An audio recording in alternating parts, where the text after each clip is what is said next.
उत्तराखंड में मध्य क्षेत्रीय परिषद की बैठक जारी है। अमित शाह की अध्यक्षता में परिषद की बैठक हो रही है। उत्तराखंड और यूपी के सीएम बैठक में शामिल है और इसी के साथ ये बड़ी खबर, ये बड़ी जानकारी आप तक पहुंचा रहे हैं। उत्तराखंड में मध्य क्षेत्रीय परिषद की बैठक जारी है और देखिए जैसे जैसे चुनाव नजदीक आ रहे हैं वैसे वैसे बैठकों का दौर बढ़ता जा रहा है। जिस तरह से बैक टू बैक बैठकें हो रहे हैं, तस्वीर आप देख लीजिए। अमित शाह और योगी आदित्यनाथ आपको नजर आ रहे होंगे, लेकिन बैठक की अध्यक्षता कर रहे हैं अमित शाह और ऐसे में उत्तराखंड और यूपी के सीएम बैठक में शामिल है। और देखिए बीजेपी के दोनों ही स्ट्रॉन्ग फेसेस, और देखिए जब जब चुनाव होते हैं भारतीय जनता पार्टी की तरफ से यही स्ट्रॉन्ग फेसेस सामने निकल कर आते हैं। और वही जो महत्वपूर्ण बैठक जारी है जहां उत्तराखंड और यूपी के सीएम बैठक में शामिल है, यानी कि पुष्कर सिंह धामी, योगी आदित्यनाथ और गृह मंत्री अमित शाह तस्वीरों में आपको नजर आ रहे होंगे। ऐसे में महत्वपूर्ण इसको समझा जा सकता है क्योंकि तीनों ही दिग्गज जब एक साथ एक ही मंच पर मौजूद है, जब एक साथ बैठक हो रही है तो कई मायने इस बैठक के निकल सकते हैं। उत्तराखंड में मध्य क्षेत्रीय परिषद की ये बैठक जारी, जहां अमित शाह की अध्यक्षता में बैठक हो रही है मंत्रिपरिषद की। उत्तराखंड और यूपी के सीएम बैठक में शामिल, ये तस्वीर फिलहाल आप देख लीजिए, जिनमें तीनों ही दिग्गज एक साथ आपको नजर आ रहे होंगे। और देखिए कई मायने इस बैठक के निकल जाते हैं क्योंकि अब कई राज्यों में चुनाव है और ऐसे में बीजेपी पूरी तरह से चुनावी मोड में आ चुकी है और इस लिहाज से बैठक बेहद महत्वपूर्ण। और सबसे महत्वपूर्ण बात, ये तीन चेहरे, ये तीन दिग्गज चेहरे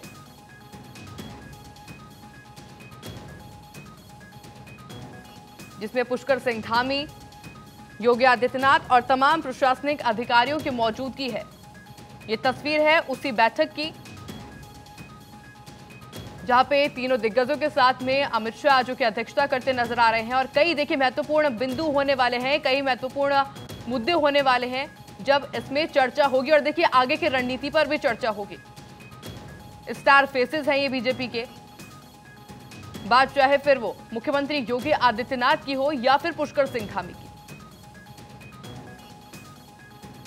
और वहीं देखिए अमित शाह की बात की जाए, चाणक्यों ने कहा जाता है बीजेपी का, और इसी लिहाज से जब अध्यक्षता अमित शाह इस बैठक की कर रहे हैं, इस तरह से लगातार बैक टू बैक दौरे जारी हैं, ऐसे में ये बैठक अपने आप में काफी ज्यादा महत्वपूर्ण हो जाती है और तमाम प्रशासनिक लोगों की मौजूदगी है बैठक के अंदर। ऐसे में समझा जा सकता है कि रणनीति तो बनेगी ही बनेगी, उसके अलावा अधिकारियों को कुछ महत्वपूर्ण दिशा निर्देश भी इस बैठक के दौरान दिए जाएंगे। अब आखिर देखिए क्या कुछ वो महत्वपूर्ण बातें रहती हैं, वो भी इस बैठक के बाद में निकल कर आएंगी सामने। और फिलहाल ये तस्वीरें उत्तराखंड में मध्य क्षेत्रीय की बैठक जारी है। हालांकि देखिए जानकारी ये भी है कि इसके बाद में योगी आदित्यनाथ केदारनाथ भी जा सकते हैं, दर्शन वो वहां पर कर सकते हैं। उससे पहले जो ये मीटिंग जारी है, इस मीटिंग की आप तस्वीरें देख लीजिए।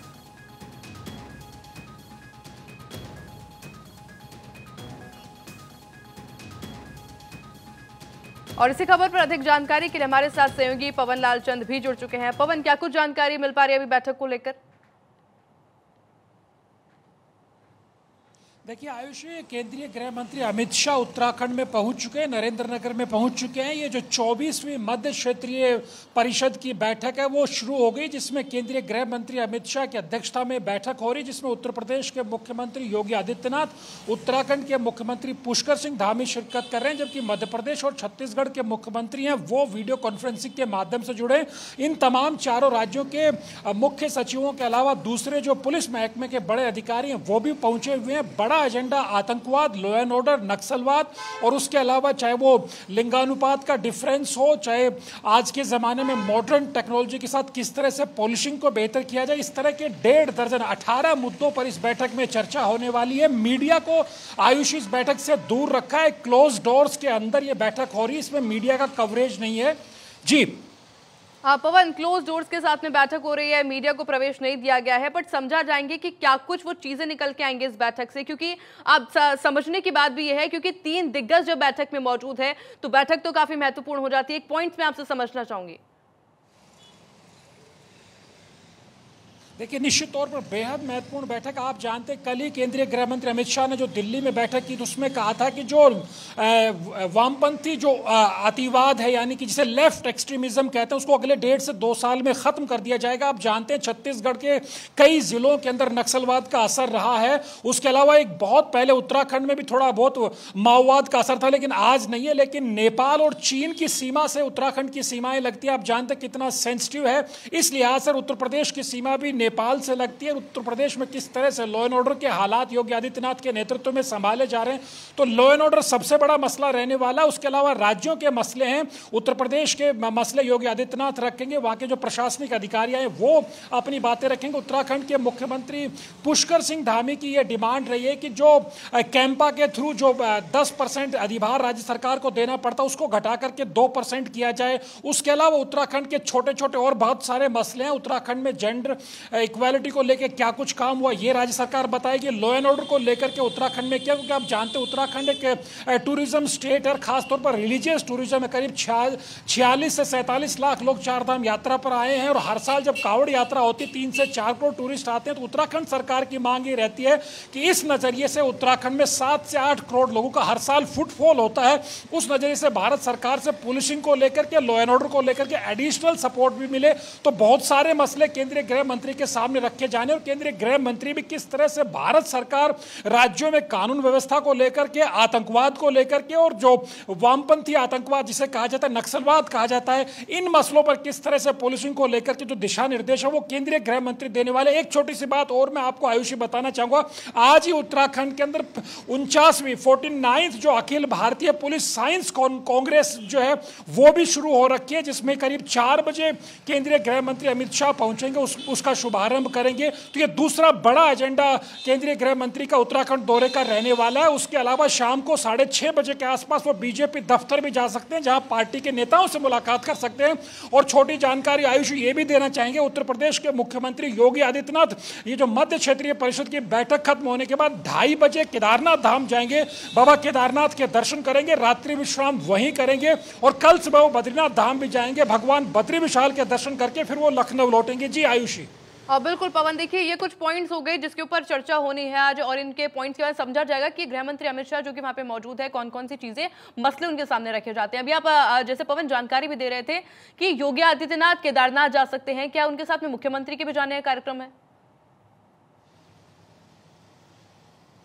देखिए, उत्तर प्रदेश के मुख्यमंत्री योगी आदित्यनाथ वो केदारनाथ जाएंगे। आप जानते हैं वो गोरक्षपीठ से उनका वास्ता है और भगवान भोलेनाथ का निवास केदारनाथ धाम में है और गोरक्ष जो नाथ है वो भगवान भोलेनाथ के ही भक्त माने जाते थे, इसलिए उनका वहां जाना एक तरह से आध्यात्मिक लगाव के नजरिए से समझा जा सकता है। अभी ये कार्यक्रम तय नहीं हुआ है कि उत्तराखंड के मुख्यमंत्री का क्या केदारनाथ जाने का कार्यक्रम है। मुझे संभावना कम नजर आ रही, क्योंकि जो प्रोग्राम राज्य सरकार की तरफ से जारी किया गया आयुषी 4 बजे जब केंद्रीय गृह मंत्री जो अखिल भारतीय पुलिस विज्ञान कांग्रेस को जब संबोधित करेंगे उस वक्त मुख्यमंत्री की उपस्थिति वहां बताई गई है। तो मुझे लगता है योगी आदित्यनाथ का अपना आध्यात्मिक दौरा है, वो आज शाम केदारनाथ धाम में रात्रि प्रवास करेंगे और कल सुबह भगवान बद्री विशाल के दर्शन करने के लिए बैकुंठ धाम बद्रीनाथ जाएंगे। जी पवन, इस बीच में सुरक्षा व्यवस्था भी आपसे समझना चाहूंगी, क्योंकि देखिए पहली बात तो 3 दिग्गजों की वहां पर मौजूदगी है। उसके अलावा बैक टू बैक कार्यक्रम होने वाले हैं, चाहे वो गृह मंत्री अमित शाह की बात हो या फिर पुष्कर सिंह धामी की बात हो या फिर योगी आदित्यनाथ की बात हो। केदारनाथ की अगर बात की जाए वहां पर अक्सर भीड़ देखने को मिलती है। सुरक्षा व्यवस्थाओं को किस तरह से ध्यान में रखा गया है इस बीच?